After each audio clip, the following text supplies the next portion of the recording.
Hi everybody, Dr. Nash here. Welcome to a new week. Today's video is called the Monkey-Wrench of Menopause, and I've been talking a lot about complex chronic illness, which I do treat, but I also have expertise in treating thousands of women during the menopausal transition. And although this can cause chronic long-term symptoms, it is not an illness. It's a natural transitional stage in a woman's life, but it can be quite upsetting and destabilizing and quite long too. It can last anywhere from, a year or so to up to 10 years for some women. And also the average age of menopause, which is the cessation of your periods, is around 51, but symptoms can start much sooner.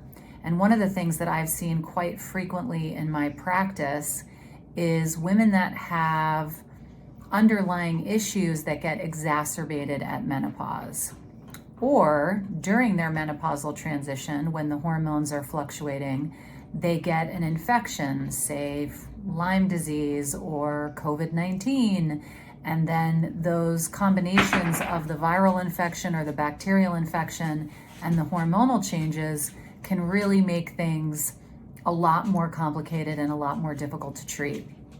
So this is where the complex part of it comes in. What some of you may know, but it's good to review, is that every tissue in the body that has estrogen receptors also has progesterone receptors. Those are the two main sex hormones in women, estrogen and progesterone. So when your ovaries start to go into retirement, and thankfully they don't do that overnight unless you have a hysterectomy with your ovaries removed and then you have surgical menopause, or you're treated for a cancer process and you go into menopause overnight. The ovaries tend to take some time to go into retirement, and this is why I sometimes call menopause puberty in reverse, because it takes a little while for your ovaries to get up to sort of full speed when you're just going through puberty. Nonetheless, during this time, you start to have what are called anovulatory cycles, where you're not ovulating and therefore not producing the amount of progesterone that is typical to balance out the amount of estrogen you have every month. So this is what really causes the whole host of symptoms that you start to see at perimenopause, like sleep problems and anxiety, fatigue, skin breakouts, joint pains and stiffness increase, brain fog, memory issues. This is because the estrogen is coming down, and that does have some role to play in all the things I just mentioned. But what's more dramatic is when you have an anovulatory cycle and you don't have progesterone to balance out that estrogen. It's like two sisters on a seesaw. So you've got unopposed estrogen, which can make you more bloated and more anxious, make your breasts more tender, exacerbate sort of like PMS patterns. But then if you are irregularly cycling, you don't have that progesterone to kind of calm or smooth things out or even things out.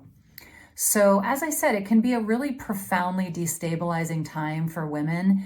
And I do recommend that some women use hormone replacement, but it's certainly not for everybody, and certainly not all women want to do that. And my practice really focuses on helping women balance their hormones without the use of either bioidentical hormone replacement or synthetic hormone replacement, which is a whole nother conversation.